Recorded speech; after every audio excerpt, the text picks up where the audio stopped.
Welcome back to another episode of 40 Facts About the 40K Universe. I am your host, Gershwan, and you are watching OneMindSyndicate.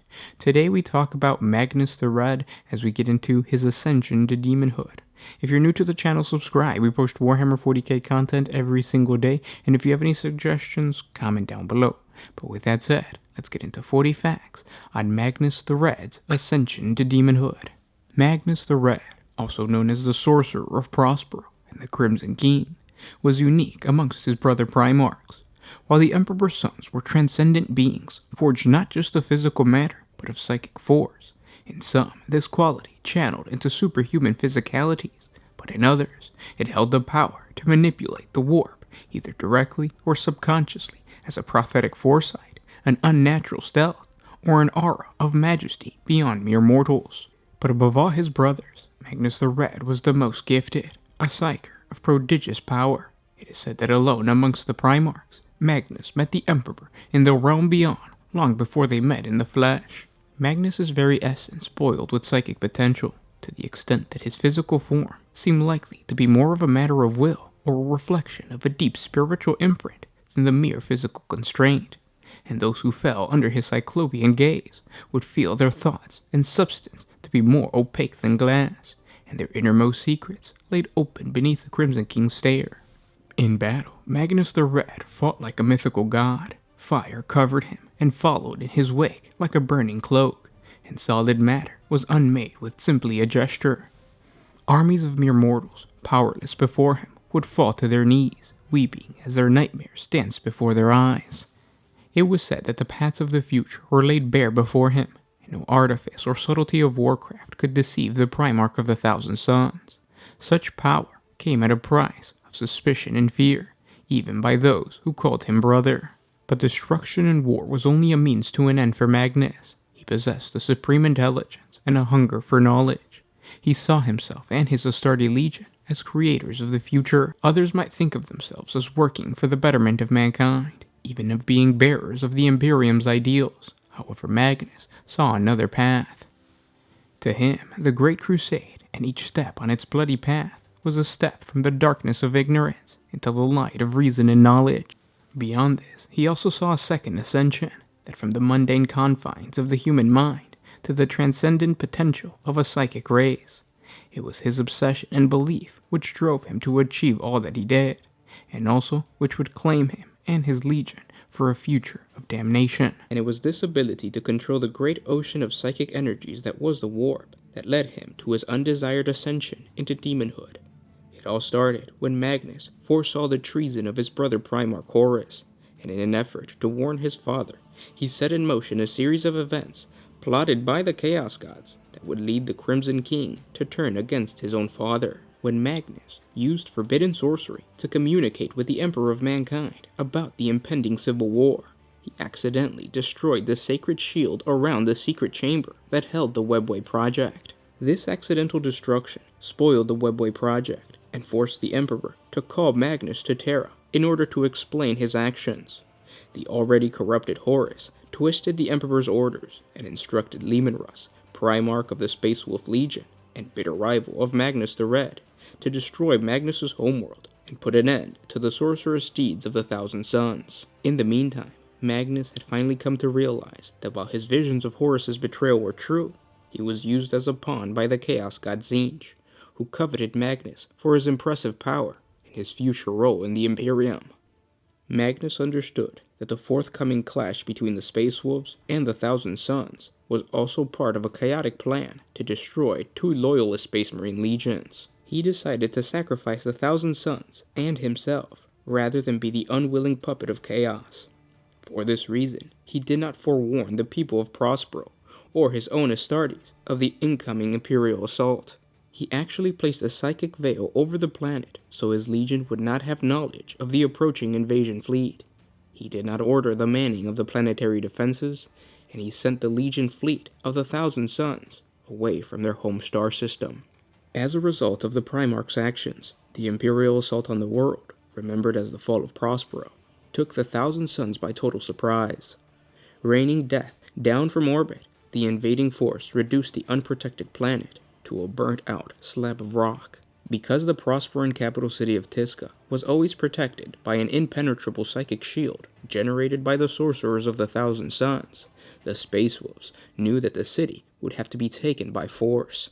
In the brutal fighting that followed, prosperous combatants and civilians were ruthlessly exterminated, and the city was utterly destroyed, along with its libraries and all their hard-won psychic knowledge, which sent Magnus into a deep melancholy. Even as Prospero burned, Magnus was convinced that he had done nothing wrong to merit such a retaliation from his father.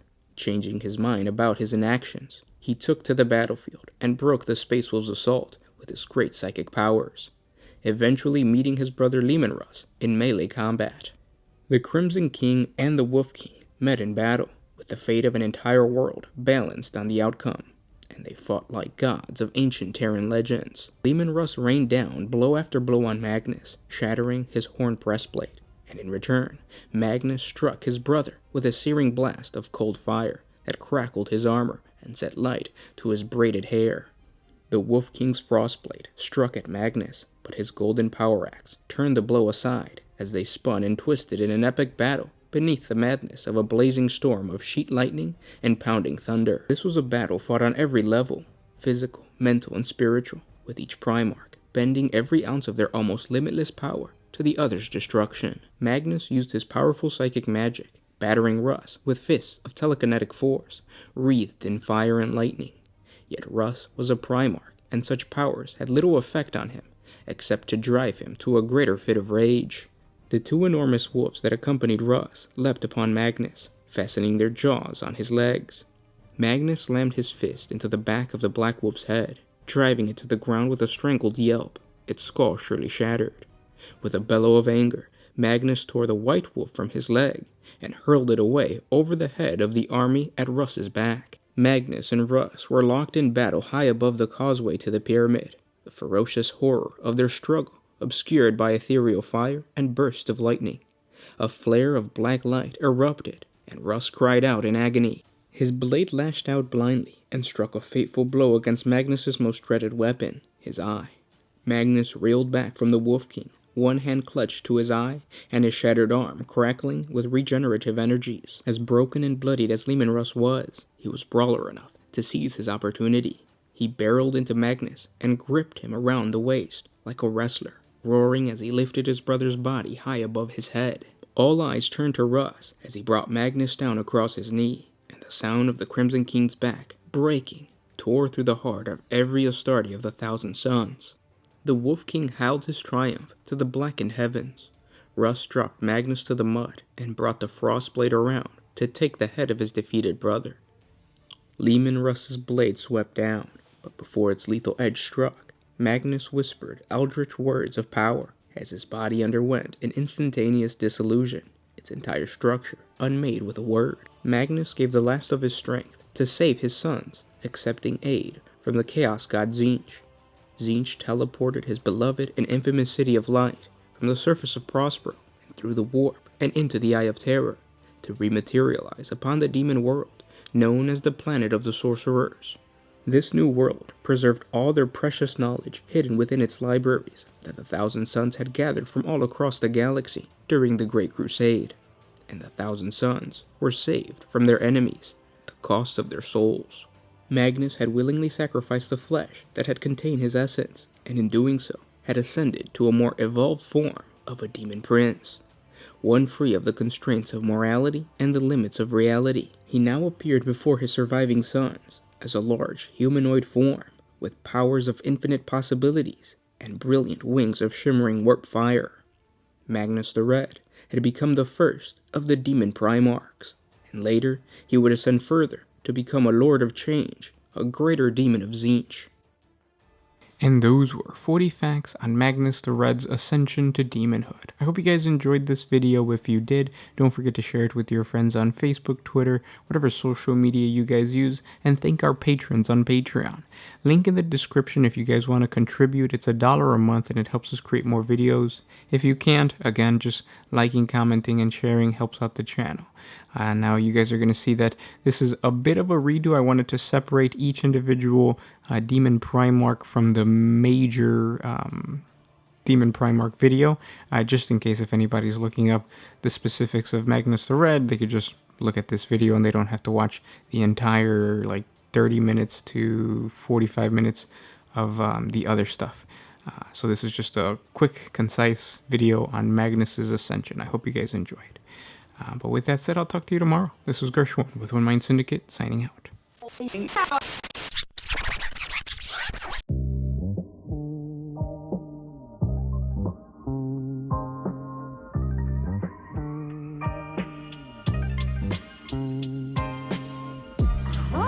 used to put my freedom first in any situation.